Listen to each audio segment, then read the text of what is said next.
Assalamualaikum warahmatullahi wabarakatuh. Saya Berliana dari program studi ilmu politik dengan nomor NPM 2018 13 0028.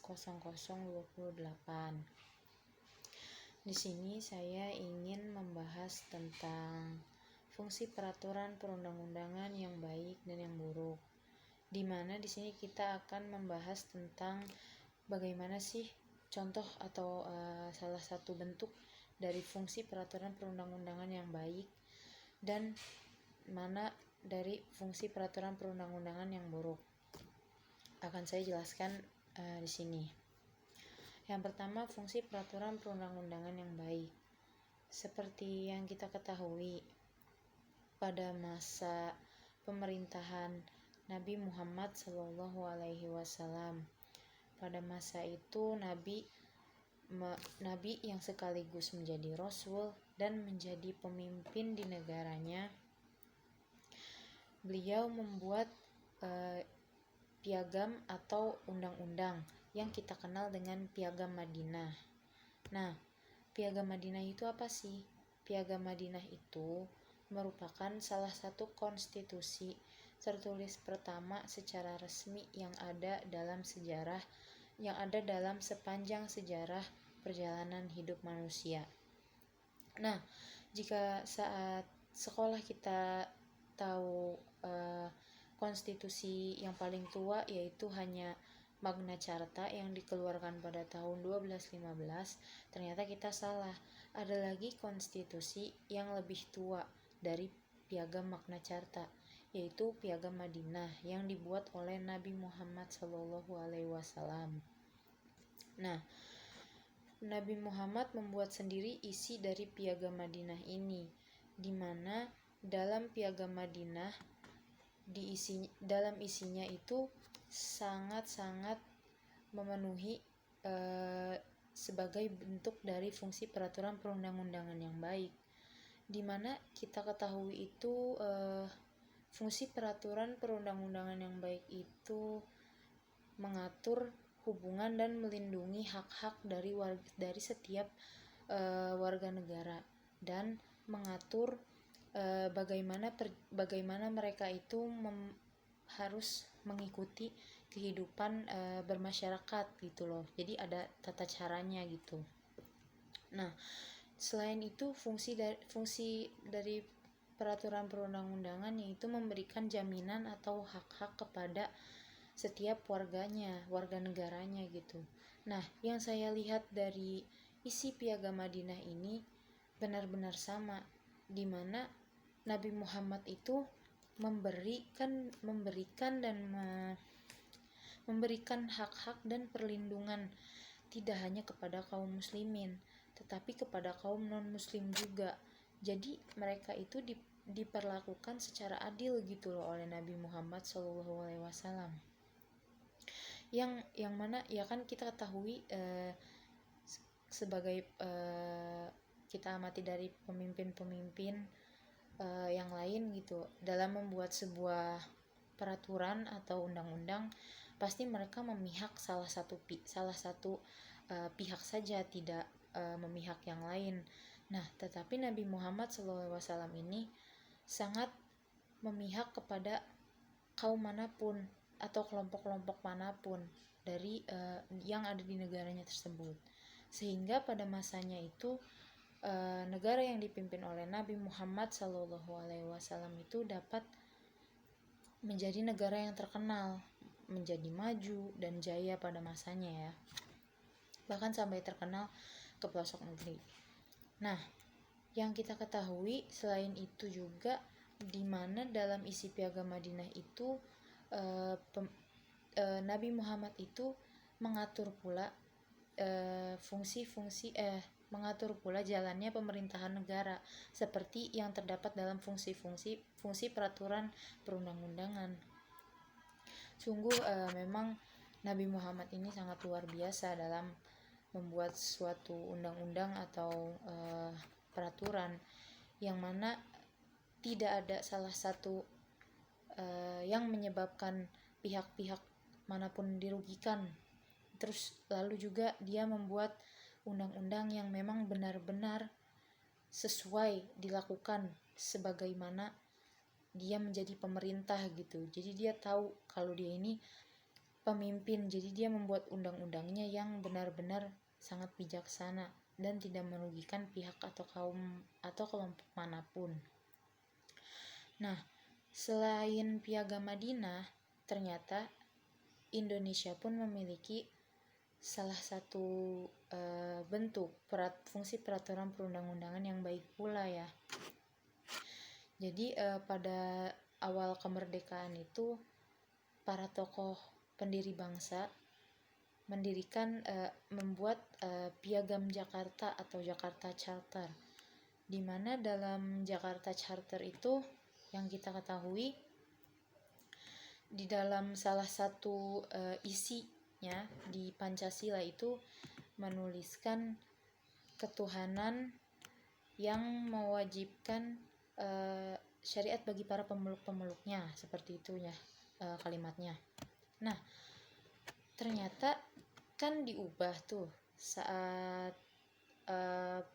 saat perumusan dasar negara dan Pancasila diubah menjadi ketuhanan yang Maha Esa.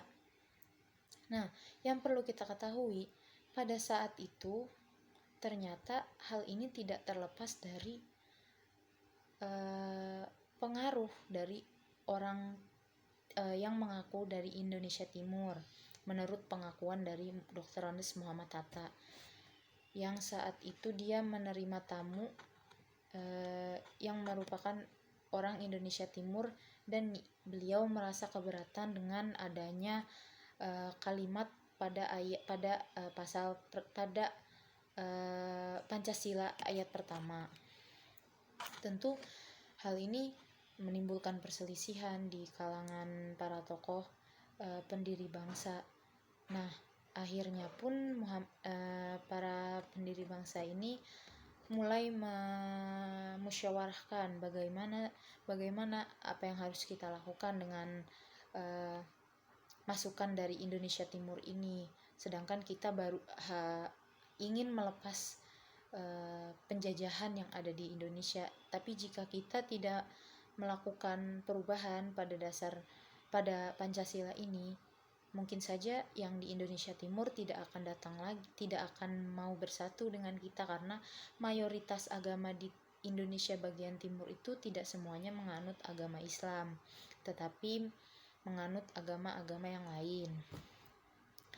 Akhirnya pun hal ini menjadi perselisihan, terutama di kalangan para tokoh Islam. Salah satunya Kiai Bagus Hadikusumo, yang merupakan salah satu orang dari Muhammadiyah, di mana dia merasa keberatan dengan dihapuskannya beberapa kata pada ayat pertama di Pancasila ini. Namun akhirnya setelah melalui beberapa proses yang panjang dengan para tokoh lain dan para tokoh Islam yang lain juga, akhirnya masyarakat para tokoh Islam tersebut mengorbankan beberapa kata yang ada pada Piagam Jakarta di Pancasila ayat pertama itu dihapuskan menjadi ketuhanan yang Maha Esa, agar semuanya bisa semua agama bisa masuk ke dalamnya, karena setiap agama memiliki Tuhannya masing-masing.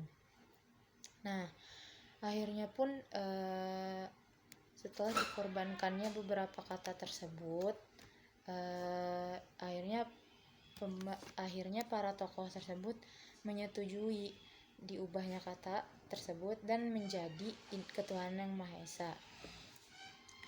Setelah itu, ini merupakan salah satu contoh bagaimana para tokoh Islam dan para tokoh pendiri bangsa lainnya mencoba untuk melakukan jalan keluar agar terdapat kesepakatan di antara masyarakat Indonesia yang lainnya, karena tidak semua masyarakat Indonesia itu menganut agama Islam. Nah, Selain itu, dari fungsi peraturan perundang-undangan yang baik ini, ternyata ada juga fungsi peraturan perundang-undangan yang buruk. Nah, fungsi peraturan perundang-undangan yang buruk salah satunya dibuat oleh para elit politik yang ada di Indonesia, seperti Undang-Undang Minerba, Mineral dan Batu Bara, di mana pada saat itu Undang-Undang Minerba dibuat oleh pemerintah dan juga DPR, dan hal ini hanya menguntungkan pihak korporasi atau pengusaha, tetapi merugikan masyarakat sekitar dan juga lingkungan.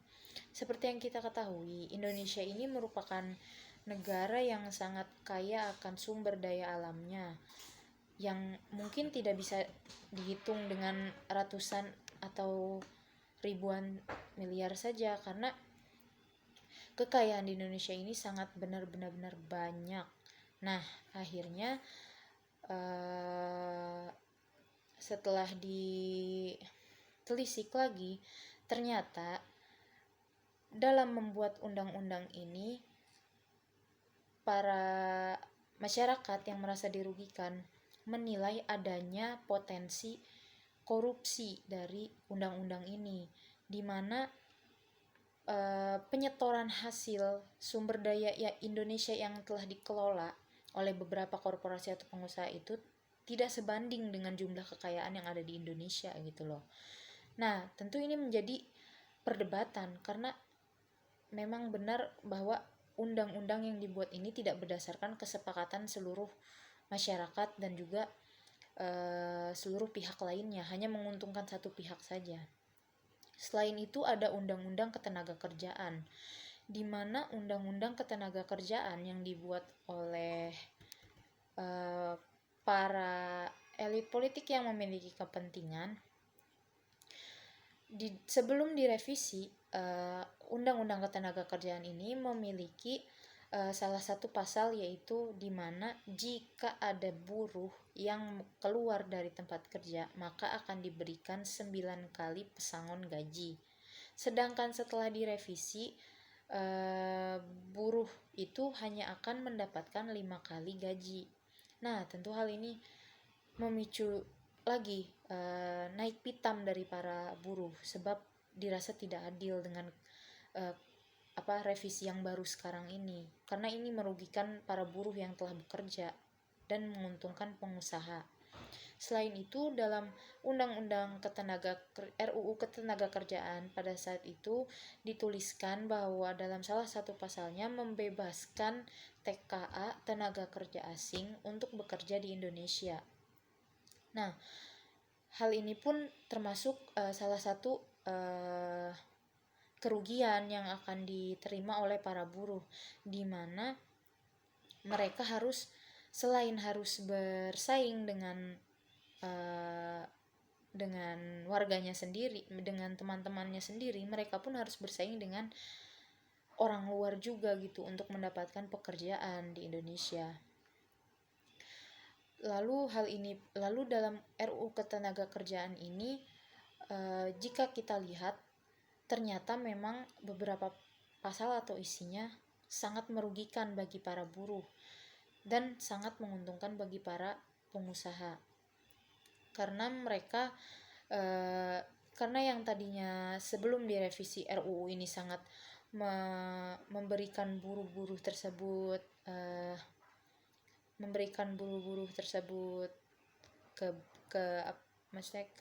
keuntungan dan memberikan pengusaha keuntungan, namun mereka merasa kurang dengan keuntungan tersebut dan akhirnya meminta revisi, mungkin dengan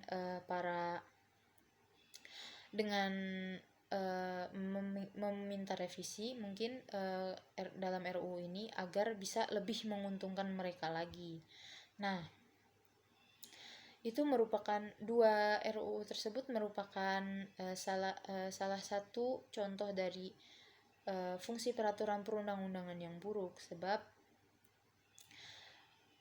di dalam pasal-pasal atau isinya yang mereka buat tidak mungkin ada beberapa titik yang menguntungkan, dan masuk ke dalam kriteria salah satu fungsi dari peraturan perundang-undangan, tetapi lebih banyak yang merugikannya bagi salah satu pihak dan lebih banyak yang menguntungkannya bagi pihak lain. Nah, tentu hal ini menjadi perbandingan antara fungsi peraturan perundang-undangan yang baik yang dibuat oleh Nabi dan tokoh Indonesia yang mencontoh dari kepemimpinan Nabi dengan undang-undang yang dibuat oleh para elit politik, di mana saat undang-undang yang dibuat oleh Nabi dan para tokoh pada saat itu, mereka membuat undang-undang yang berdasarkan dengan kesepakatan masyarakat atau kelompok-kelompok, seperti yang Nabi lakukan, yang ia saat itu membuat Darul Mistok, di mana memberikan ke kelompok-kelompok itu memberikan kesepakatan kepada kelompok-kelompok agar bisa menikmati perlindungan dan hak-hak yang diberikan oleh negara yang dipimpin oleh Nabi Muhammad. Berbeda dengan undang-undang yang dibuat oleh para elit politik yang hanya ingin menguntungkan pihak mereka saja tapi merugikan pihak bawah atau rakyat. Sekian video saya kali ini, kurang lebihnya mohon maaf. Wassalamualaikum warahmatullahi wabarakatuh.